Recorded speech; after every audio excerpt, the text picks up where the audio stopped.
आज हम बात करने वाले हैं बॉलीवुड के उस एक्टर के बारे में जिसे पेंडेमिक के टाइम पर मसीहा बोल दिया गया, जिसका नाम है सोनू सूद।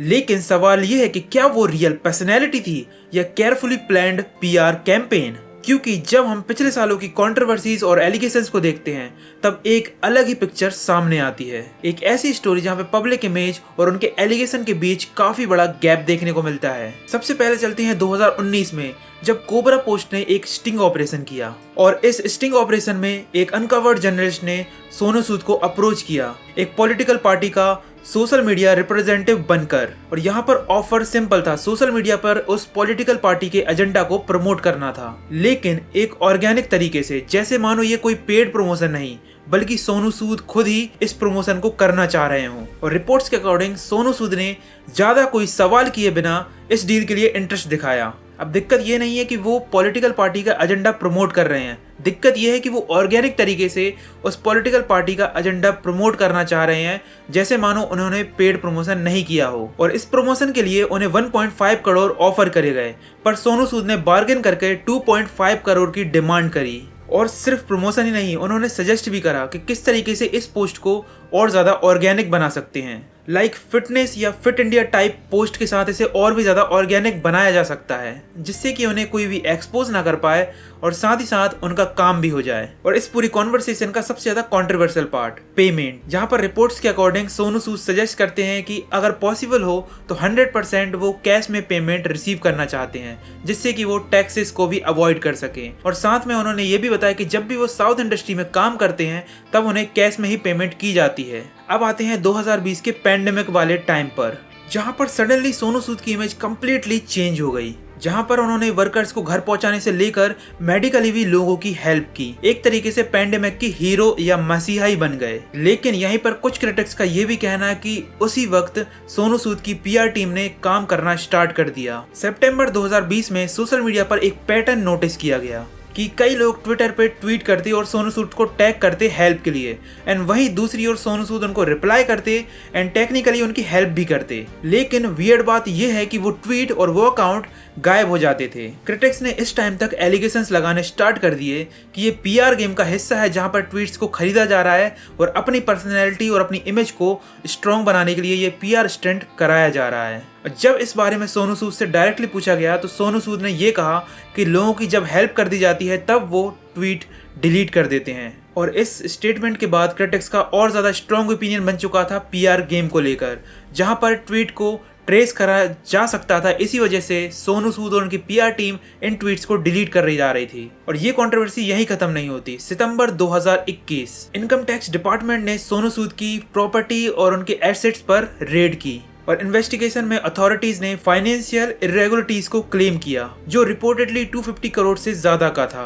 डाटा के मुताबिक जुलाई 2020 से सितंबर 2021 तक फाउंडेशन ने 18.98 करोड़ को कलेक्ट करे थे कोविड रिलीफ के नाम पर। लेकिन रिपोर्ट्स के अकॉर्डिंग सिर्फ 1.9 करोड़ ही स्पेंड किए गए चैरिटी पर। साथ में ये एलिगेशंस भी बाहर आए कि फाउंडेशन ने 2.1 करोड़ फॉरेन डोर से क्राउड फंडिंग के थ्रू लिए, जबकि एफसीआर रूल के अकॉर्डिंग एक एनजीओ को फॉरेन फंड लेने के लिए कम से कम 3 साल पुराना होना पड़ता है। लेकिन उस वक्त सोनू सूद का फाउंडेशन सिर्फ और सिर्फ 1 साल पुराना था। अथॉरिटीज ने यह भी एलिगेशन लगाया कि इन्होंने फेक बिल्स को जनरेट करा अप्रोक्स 63 करोड़ तक का। और सोनू सूद सिर्फ फाउंडेशन के नाम पर ही कंट्रोवर्सी में नहीं आए थे, इनकी एक और कंट्रोवर्सी काफी वायरल हो रही थी। मुंबई के जुहू एरिया में सोनू सूद की एक रेजिडेंशियल बिल्डिंग है जिसका नाम शक्ति सागर है। अब जनवरी 2021 में बीएमसी ने एलिगेशन लगाए कि एक रेजिडेंशियल प्रॉपर्टी को एक होटल में कन्वर्ट कर दिया गया, वो भी बिना किसी परमिशन के। मामला इतना बढ़ गया कि अथॉरिटीज ने डिमोलेशन नोटिस तक भेज दिया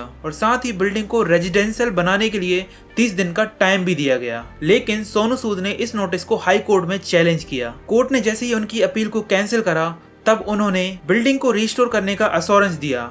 लेकिन रिपोर्ट्स के अकॉर्डिंग अभी भी वहां पर वाइविन नाम से होटल ऑपरेट करता है और वो कोई रेसिडेंशियल बिल्डिंग नहीं बची, अभी भी वो एज अ होटल वर्क करता है, जो कि उनके हॉस्पिटैलिटी बिजनेस से लिंक्ड है। और सोनू सूद का कंट्रोवर्सी से नाम जैसे मानो हट ही नहीं रहा था। मार्च 2024 एक और एलिगेशन, 1500 करोड़ का ब्लू चिप स्कैम, जिसमें फॉरेक्स ट्रेडिंग और रियल एस्टेट इन्वेस्टमेंट के थ्रू लोगों को स्कैम करा जा रहा था। और इस केस में नाम आया दुबई बेस्ड बिजनेसमैन रविंद्रनाथ सोनी का।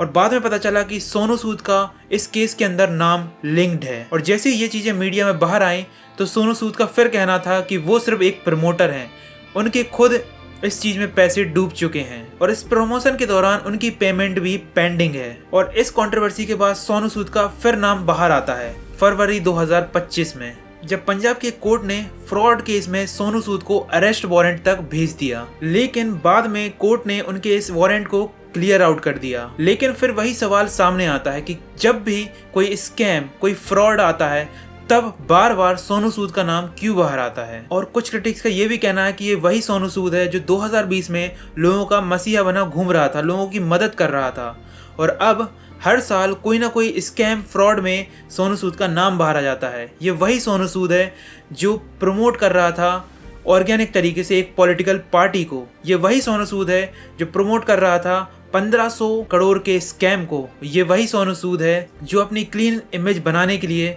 लोगों की मदद का ढोंग कर रहा था। ये वही सोनू सूद है जिसके एनजीओ ने 19 करोड़ लोगों से कलेक्ट कर सिर्फ 1.9 करोड़ से लोगों की मदद की। तो आखिर में एंगल क्या है? PR machinery.